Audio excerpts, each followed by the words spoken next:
تینا ازدمیر حذف شد یا خودش تصمیم گرفت از برنامه بره؟ سلام، به ویدیو دیگه با من در کانال دویدیو فارسی خوش اومدین. امیدوارم که حال دلتون خوب باشه و ما رو پرانرژی و شاداب تا انتهای ویدیو همراه کنین. مرسی. سوالی که هیچ جواب دقیق براش نیست. قراره با هم امروز این سوال مهم رو بررسی کنیم و بفهمیم چی شد که تینا حذف شد. حذف شد یا خودش رفت؟ همه تو این ویدیو قراره بررسی بشه. اما قبلش یادتون نره که حتما کانال ما رو سابسکرایب کنید و زنگوله کنارش رو هم فعال کنید. وقتی تینا حذف شد، سایت ها شروع کردن به پخش خبرهای مختلف. بریم با هم گزارش یکی از سایت های غیر رسمی رو بخونیم که میگفت تینا خودش تصمیم گرفته بره. سایت اینجوری نوشته بود: در روزهای اخیر خروج ناگهانی تینا، یکی از شرکت کنندگان محبوب برنامه دویدیو مدا، واکنش‌های زیادی را در فضای مجازی و میان طرفداران این برنامه برانگیخته است.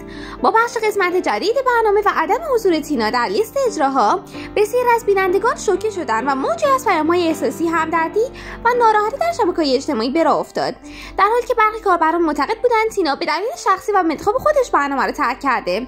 برخی دیگه باور دارند که او به خاطر نمرات کم حذف شده.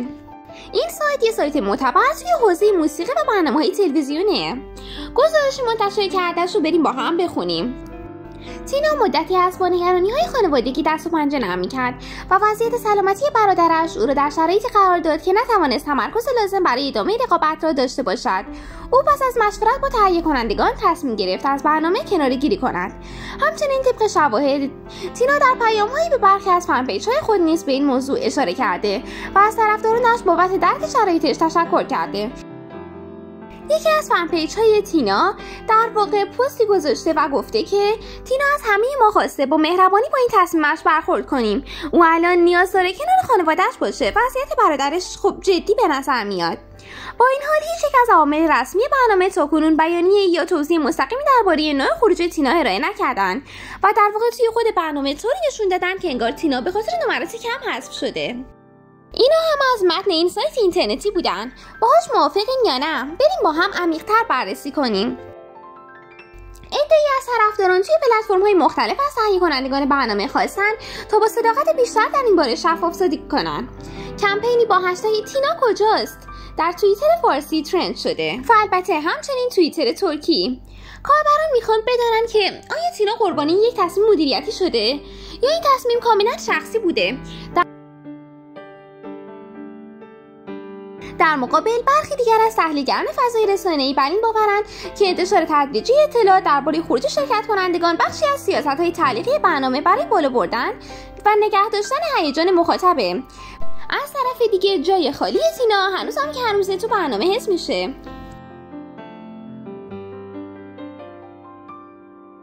انتظامیه که توی روزهای آینده جزئیات بیشتری درباره این موضوع منتشر بشه.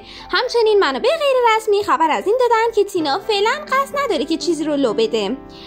اگرچه خروج ناگهانی تینا باعث ناراحتی بسیاری از بینندگان شد، اما همونطور که بسیاری از طرفدارانش عنوان کردن، سلامتی و آرامش تینا از هر چیزی مهمتره. و اما بریم چند تا از کامنت ها بعد حذف تینا رو بخونیم. تینا، همیشه برات آرزوی موفقیت داریم. امیدوارم برادرت زودتر خوب بشه. مراقب خودت باش. تصمیمت قابل احترامه. خانواده از همه چیز مهمتره. ما همیشه پشتتیم تینا. حتی اگه تو برنامه نباشی دلمون برات تنگ میشه، ولی خب درکت میکنیم. هر جا هستی سلامت باشی دختر قوی. برگردی یا نه همیشه برامون خاصی. هیچ برنامه‌ای بدون تو مثل قبل نمیشه. کاش همه مثل تو به خانواده‌شون اهمیت بدن. مهمترین چیز آرامش توئه. دوستت داریم. چی شد که یهو رفت؟ اصلا متوجه نشدیم. برنامه هیچ توضیح نداد. واقعا چرا؟ خودش رفت یا حذفش کردن؟ ای خدا هنوز نمیدونیم. خیلی ناگهانی بود. وای، کاش نمیدونم، کاش یه جور دیگه میشد. یعنی واقعا خودت خواستی بری؟ این رسمشه؟ آخه کاش بیشتر میموندی. یکی جواب بده، دقیقا چی شد؟ فن پیجش گفته بود خودش رفته، ولی خب واقعا معلوم نیست. من هنوز شوکم. تینا کجا رفت؟ واقعا ناراحت شدم. کاش بیشتر توضیح بدن. یکی جواب بده دقیقاً چی شد؟ من هنوز شوکم. این برنامه داره چی کار میکنه دقیقاً؟ با نبود تینا انگار برنامه داره با باتری ضعیف اجرا میشه. وای خدا، تینا رفت. نه، تینا رفت، ولی ما هنوز داریم تو ذهنمون براش رای میفرستیم. با حذف تینا رسما منم از دیدن برنامه انصراف دادم. بریم با هم گزارش سایت دیگه رو بررسی کنیم که میگه تینا حذف شد، نه اینکه خودش بره. این سایت یکی از وبسایت‌های فعال و معروفه که تمرکز اصلیش روی پوشش اخبار غیر رسمی و حواشی برنامه‌های پربیننده است. این سایت به خاطر سبک افشاگرانه و انتشار اطلاعات پشت پرده معمولاً بین مخاطبا به ویژه دنبال کنندگان برنامه‌های استعدادیابی و مد طرفداری خیلی زیادی داره. این سایت در عین حال که خود رو به عنوان یک منبع خبری مستقل معرفی میکنه، اما برخی کاربران و رسانه‌ها فکر میکنن که همه اطلاعاتش دروغه. این سایت فعالیت خودش را از سال 2015 آغاز کرد و از اون موقع تا الان کلی طرفدار به دست آورده. بریم که با هم دیگه گزارش این سایت رو بخونیم.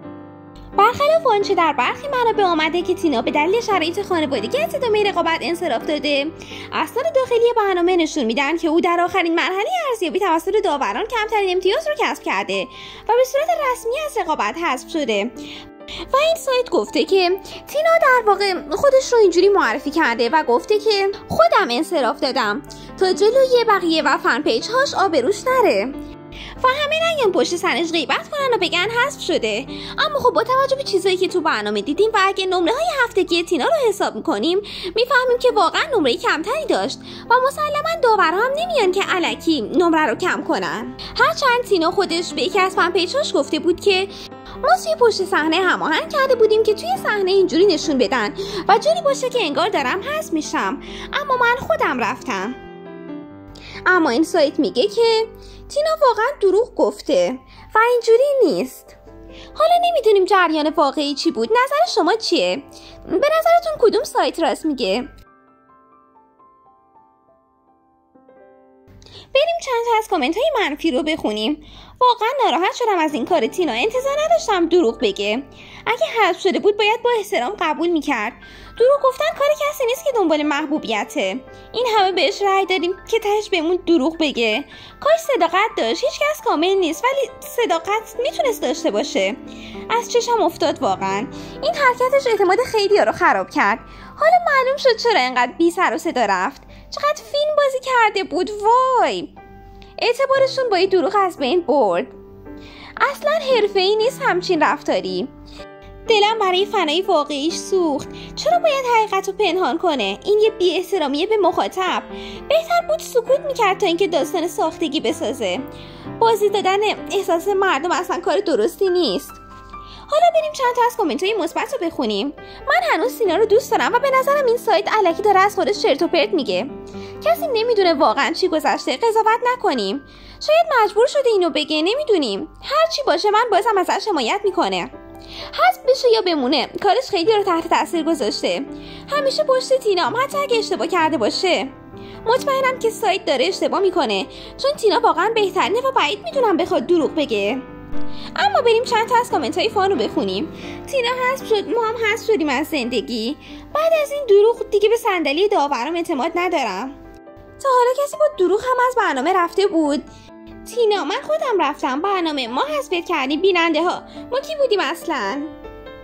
و سایر کامنت ها. البته بیشتر مردم بر این اعتقاد دارن که تینا خودش رفته و نظر من هم بیشتر اینجوریه که تینا خودش رفته وگرنه نمی اومد دروغ بگه. نظر شما چیه؟ شما با کدومی که از این سایت ها موافقین؟ راستی اگه میخواین بیشتر در مورد تینا بدونین، این ویدیومو رو ببینید که توش پارتایی از لایو تینا رو گذاشتم. همونطور که میدونید تینا ایرانی و فارسی حرف میزنه و از این ویدیو میتونید صدای خودش رو هم بشنوید در واقع. اما جالبه که بدونید تینا به هیچ کدوم از این سایت ها هیچ واکنشی نشون نداده.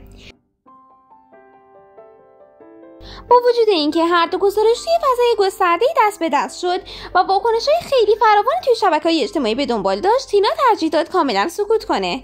حتی فن پیج‌های تینا که معمولاً اطلاعات بروز دربارش منتشر می‌کردن، در روزهای اخیر با سردرگمی مواجه شدن.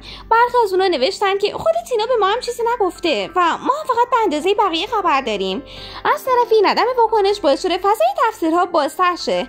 برخی از کاربران باور دارن که تینا با سکوتش تایید غیر مستقیم گزارش سایت اول رو انجام داده. یعنی همون روایتی که میگن اون به دلیل شخصی و خانوادگی از رقابت کنار گرفته. در مقابل بعضیا فکر میکنن که واقعا خبر حذفش صحت داره و اون نمیدونه چجوری باید واکنش نشون بده. در فضای مجازی بسیاری از کاربران از سینا خواستن که شفاف سازی کنه. توی توییتر و اینستاگرام ده‌ها پیام با متن حداقل بگو چی شده، سکوتت بدتر از هر چیزیه، یا ما پشتتیم ولی باید بدونیم چی شده منتشر شده. تا این لحظه آخرین فعالیت رسمی تینا در شبکه‌های اجتماعی یه استوری کوتاه بود که اصلا در مورد این چیزا چیزی نبود. نه اشاره به برنامه، نه به سایت ها، نه به دلایل رفتنش.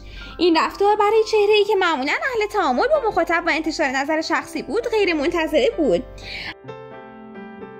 برخی کاربرا برای تینا نوشتن حذف بشی اشکالی نداره، ولی دروغ گفتن چرا؟ ما از ناراحتی رفتنت اشک ریختیم، ولی اگه واقعا حذف شده باشی و اینو نگفتی دیگه فرق میکنه. با این حال همچنان بخشی از کاربران از سینا دفاع میکنن و معتقدن که اون حق داره هر زمانی که آمادگیشو داشته باشه حرف بزنه و اصلا نخواد توضیح بده.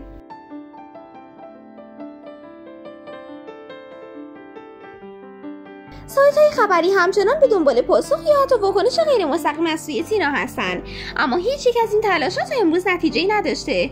نه مصاحبه، نه پست جدید، نه استوری توضیحی، هیچ. در نهایت سکوت تینا تبدیل به یک دیوار ضخیم میان او و مخاطباش شده، دیواری که هر روز بلندتر میشه و مرز میان حقیقت و دروغ، اعتماد و تردید و عشق و دلسردی رو تیره‌تر میکنه. تا زمانی که اون خودش تصمیم به صحبت گرفتن نگیره، هیچ کدوم از این فرضیه‌ها به طور قطعی قابل تایید یا رد نیستن. اما یه چیز روشنه، مردم هنوز منتظرن. سکوت تینا نه تنها به پایان نرسیده، بلکه با گذشت زمان وارد فاز جدیدی شده. دیگه مخاطبا تنها سوال نمیپرسن که چرا رفته، بلکه حالا از خودش میپرسن چرا هیچی نمیگه، چرا حتی یه جمله ساده منتشر نمیکنه تا فضا روشن بشه.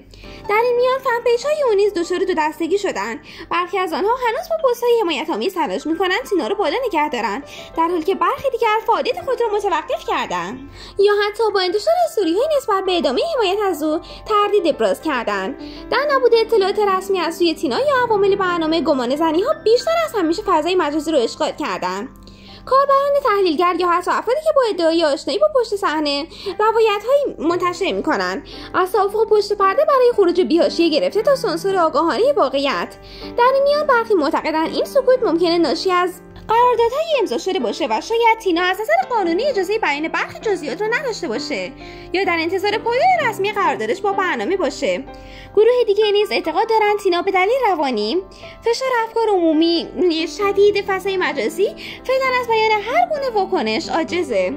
حتی ممکنه مشاوران رسانه‌ای یا خانواده‌اش توصیه کرده باشن که مدتی سکوت کنه. اما سکوت به هر حال پاسخ نیست. این جمله‌ای که بارها در نظرات کاربران دیده میشه. هوادارا از کسی که تا دیروز هر روز با استوری و پست در تعامل بود انتظار دارن توضیح بده، نه الزاما برای دفاع، بلکه برای احترام به ذهن و احساس کسانی که با اون همراه بودن. در نبود واکنش تینا، رسانه‌ها هر روز بیش از قبل دربارش می‌نویسن. این حجم از توجه هرچند به ظاهر به نفع شهرت یک چهره تمام میشه، اما در بلند مدت میتونه اثر منفی جدی بر اعتماد مخاطب بذاره.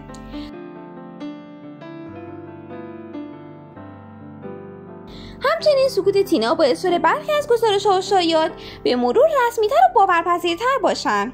وقتی هیچ تکذیبی در کار نیست، مردم به ناچار چیزی رو که بیشتر تکرار میشه باور میکنن. این سکوت باعث شده حتی چهره‌های رسانه‌ای نیز وارد بحث شوند. برخی مجری‌ها، خبرنگاران و تحلیلگران در صفحات شخصیشان با لحن کنایه‌آمیز به این موضوع اشاره کردند. عده‌ای نوشتن سکوت تینا از 100 تا جواب پرسر و صدا پرمفهوم‌تره. وقتی حرفی نمیزنی بقیه به جاش 1000 تا داستان میسازن.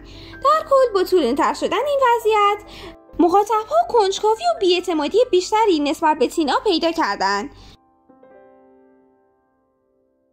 و البته اعتراضات زیادی به سازنده برنامه دویادی مدام و کارگردانش فرستاده شده و گفتن که اگه واقعا تینا درست میگه و شما برنامه‌ریزی کردین، یعنی داشتین همه ما رو گول میزدین.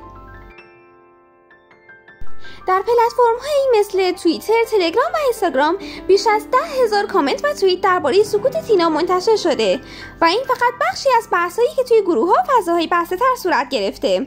البته که در مورد سکوت کارگردان و سازنده برنامه و همچنین داورها هم کلی چیز پخش شده. در شرایطی که همه منتظر یه استوری، یه پست یا حتی یه پیام ساده هستن، سکوت تینا مثل معمایی حل نشده باقی مونده. معمایی که حالا دیگه فقط به اون مربوط نیست، بلکه به اعتماد هزاران نفر گره خورده و عجیبتر اینه که هنوز هم هیچ نشانه‌ای از پایان این سکوت دیده نمیشه. حالا باید منتظر بمونیم و ببینیم که نتیجه چی میشه. آیا تینا قراره بالاخره یه چیزی بگه یا از طرف عوامل برنامه چی؟ بالاخره قراره بفهمیم که پشت پرده این داستان واقعا چیه؟